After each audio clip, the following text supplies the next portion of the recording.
आणखी एक मोठी बातमी आहे। वंचितला इंडिया सोबत घेण्याबाबत वडेट्टीवारांनी एक मोठं वक्तव्य केलंय।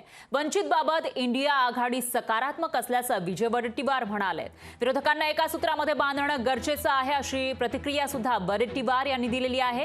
तर वंचित बहुजन आघाडीने इंडिया आघाडी सोबत जाण्याची आपली इच्छा वेळोवेळी बोलून दाखवलेली आहे। पत्र सुद्धा प्रकाश आंबेडकर यांनी पाठवलेलं होतं आणि त्यावरून वेगवेगळ्या चर्चा रंगलेल्या असतानाच आता विरोधी पक्षनेते विजय वडेट्टीवार यांची ही प्रतिक्रिया समोर आलेली आहे।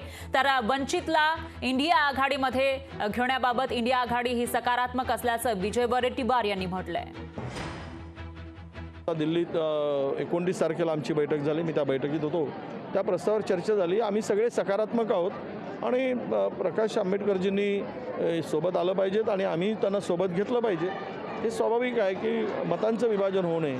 1/3 देशातील एकूण मतदानाच्या 33% जर मतदानाच्या भरोशावर 303 जागा मिळू शकतील तर ही सगळ्या विरोधकांची मोड बांधणं आणि ते 2%, 5% जी काही मतं आहेत त्यांची 5% आहे, 7% आहे, या सगळ्यांना एकच सूत्रात आणणं आणि सामोरं जाणं हे आम्ही ठरवलं आहे। लोकशाही मराठी ऐका, पहा, जागरूक रहा।